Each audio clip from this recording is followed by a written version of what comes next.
Oh, dancers are the worst patients. We dance on sprains, we dance when we're sick, we dance when the world is falling down around us.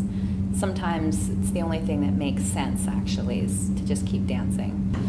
I started dancing when I was 3. From there, it just sort of ignited this passion for dance. Actually, I was dancing the most during my teen years. I was part of a youth company, and we would train 20 to 25 hours a week. It was really an amazing time to be able to learn my craft. For most professional dancers, I mean, there's a saying that if you haven't made it by the time you're 25, then that's sort of it. Because physically, it's hard to keep up with the demands. Health-wise, it's a lot easier to do when you're young. So for me, I had danced all through my academic career.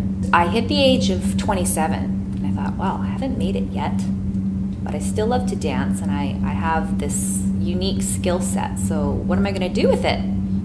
So I decided to make a business out of it.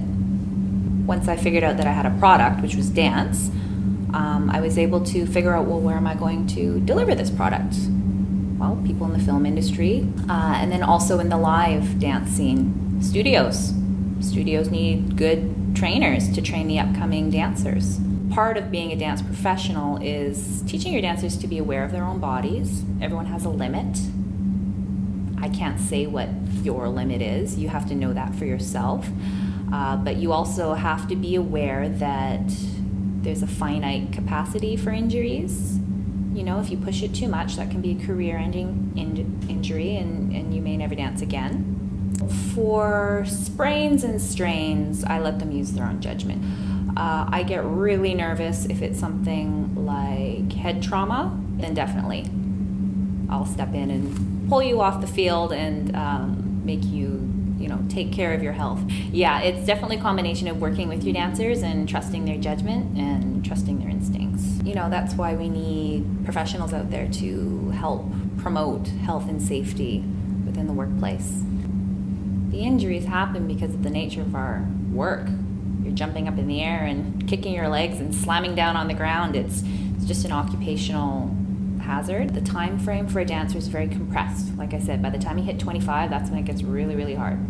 Of course, dancers dance beyond 25. Some of them go till they're 40, but the injuries, they happen, and they happen with increasing frequency, definitely.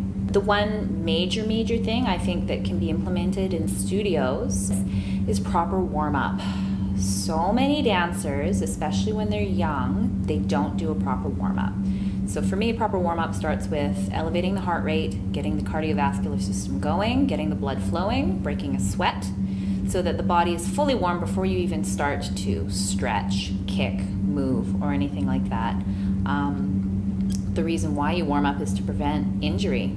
You can cause serious damage to your ligaments and soft tissues if you don't warm up the body properly. So all of my dancers know, don't stretch unless you're sweating first. When you are on a film set, you have to be aware of your surroundings. Equipment is a huge thing. Just something like cables being taped down and you don't see it, and all of a sudden you trip and you fall and you sprain your wrist. It's an injury waiting to happen. So definitely you have to be aware of your surroundings, and if you're in doubt, just ask. Ask.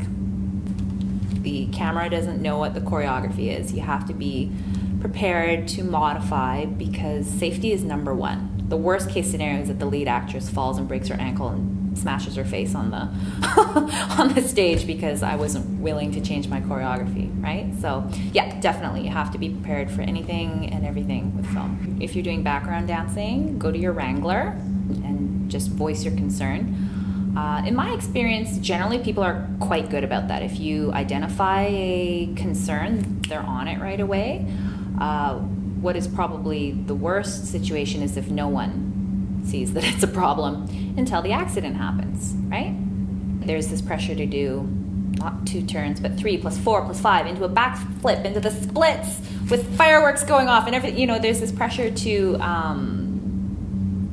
top the last person.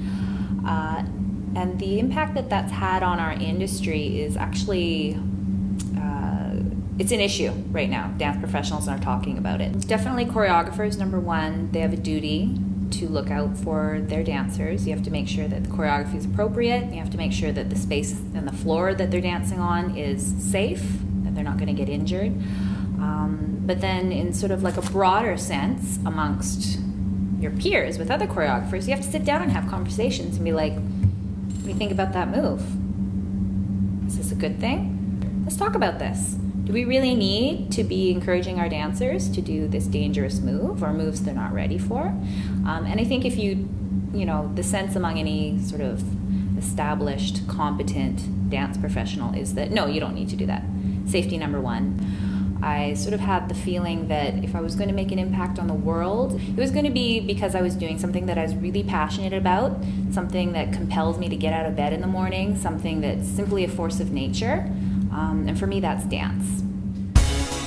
I'm Jenny Duffy, and I'm a choreographer.